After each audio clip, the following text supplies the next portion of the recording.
It all started with something simple, just me trying to enjoy the lake behind my house. The same lake I've had access to for years. Early mornings with a cup of coffee, weekends with the kayak, or just walking along the shore when life felt too heavy. But one day, that peace was suddenly taken away. A letter showed up in my mailbox, stamped with bold red letters from the Homeowners Association. No more lake access, effective immediately. No warning, no conversation. Just a rule change that slammed the gate shut on one of the few things that truly brought me peace. At first, I thought there had been a mistake. I reached out, asked for an explanation, even offered to compromise. But the HOA board didn't budge. Their tone was cold, dismissive. Private property, they said. Liability concerns. But here's the thing, this wasn't just about me. Other neighbors were quietly frustrated too. And as time went on, it started to feel less like a rule and more like a power move. They'd fenced off the lake access, posted signs, even hired someone to patrol the area on weekends. It all seemed so extreme. The board members behind it, well, they lived just a few houses down from me. Big, fancy homes. The kind that looked like they came straight out of a magazine. They ran the neighborhood like their own little kingdom. But then something unexpected happened, something no one saw coming. One night, around 2 a.m., I woke up to sirens. Blazing lights filled the street. When I stepped outside, I saw smoke rising, thick and black, from one of those very same homes. Then another. The flames were intense. People were rushing out, some in panic, others just standing in shock. And all I could think was, how did this happen? Was it an accident? Was someone trying to send a message? What followed shook the entire neighborhood to its core. But before we get into that, you need to understand just how deep this story goes, and how everything changed after that night. The next morning, the street was eerily quiet. Yellow tape stretched across the lawns, and the smell of burnt wood still hung in the air. 2 homes, both belonging to key HOA board members, were badly damaged. One was completely gutted. People whispered as they passed by, trying to piece it together. 5 trucks had left, but the questions stayed. No one knew exactly how it started, and the fire department wasn't saying much, just that it was under investigation. The weird part.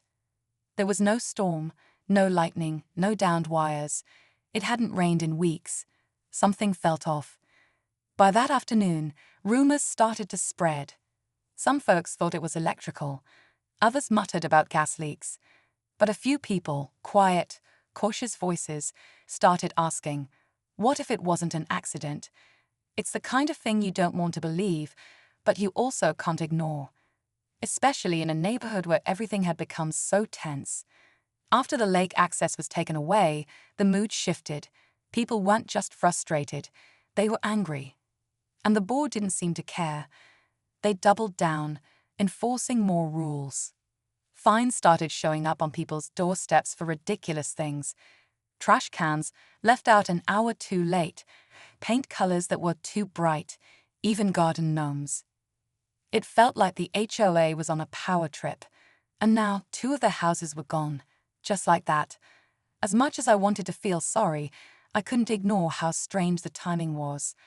I remembered one neighbor, Dave, who had stood up at a community meeting, practically begging them to reconsider the lake closure. They shut him down so fast, he walked out mid-sentence. I hadn't seen much of him since. Another thing that stuck with me, 2 nights before the fire, someone had posted flyers around the neighborhood. Take back the lake, it said in bold letters. No name, no group behind it. Just those words. I didn't think much of it then. Now, I couldn't stop thinking about it. Maybe it meant nothing, or maybe it was the first sign that something bigger was coming. In the days that followed, the whole neighborhood felt like it was walking on eggshells. People were talking more, but only in hushed voices. You could feel it. Something had shifted. The once neatly kept streets now felt colder, less friendly. Even those who never cared much about the lake before were starting to ask questions. Why would the HOA board push so hard to block something so many of us loved? And now, with 2 of their houses burned down, It was like everyone was waiting for the next shoe to drop. I started noticing small things that didn't sit right. The neighborhood security cameras. A few were mysteriously offline the night of the fire. When I asked about it in the community chat, no one responded, not even the board. They'd usually be all over questions like that, especially when it made them look like they were in control. This time, radio silence. Then there was Janet. She lived 2 houses down from one of the burned homes. She told me she saw someone walking near the property around midnight, about an hour before the fire started. Hood up, moving fast, didn't look familiar. She didn't report it at first because she didn't think much of it. But now, she said she couldn't stop replaying it in her mind. Still, she didn't want to get involved. These people on the board, she whispered, they're not just strict. They're connected.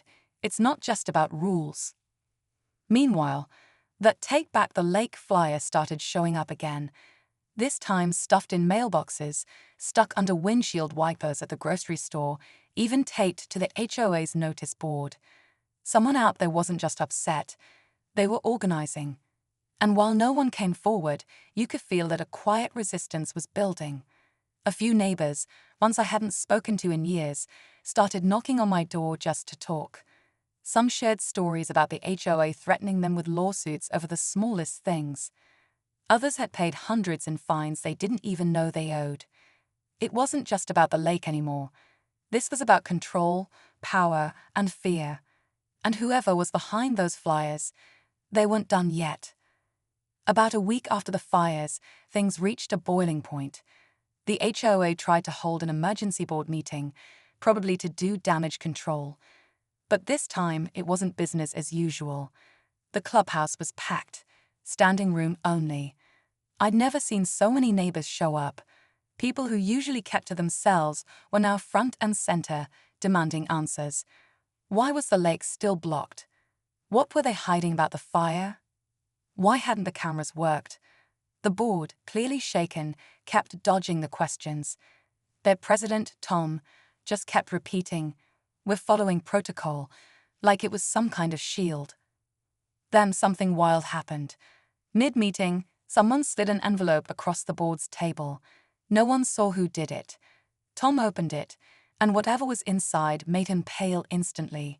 He closed it quickly and mumbled something about recessing the meeting. The board rushed out of the room without another word. People were buzzing. What was in that envelope?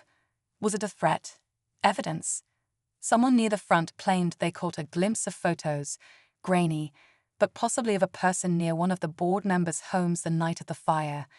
Nothing confirmed, but the rumors lit up like wildfire.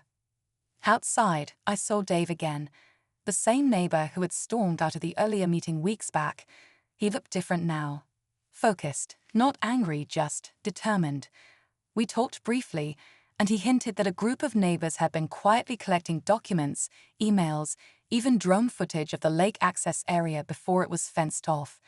They pushed too far, he said. Now people are waking up. That same night, another flyer appeared, but this time it was more direct. It read, *Q blocked the lake. Now we uncover everything. No signature, no group name, just a simple message, taped right to the HOA office door. It sent chills down my spine. Then came the power outage. Around midnight, the entire street went dark. No warning, no storm, just gone. Within minutes, flashlights flickered on across the neighborhood. Phones lit up. Some people stepped outside, confused. That's when I noticed the faint glow of headlights slowly rolling down the road, and the sound of something, quiet, steady, deliberate, coming closer. The car with the slow-moving headlights rolled to a stop right in front of the darkened clubhouse. It wasn't a police cruiser or a utility truck, just a regular black SUV with tinted windows. No one got out at first. A few of us stood frozen on our porches, watching, waiting. Then the passenger door cracked open, and a man stepped out, someone none of us recognized. He wasn't a neighbor, that much was clear. Dressed in all black, hood up, face hard to see. He walked straight to the HOA office door, looked around once, then slipped something into the mail slot and walked back to the SUV. The car pulled away slowly, tires silent on the road. No words, no interaction. The power came back on 5 minutes later, almost like nothing happened. But it had.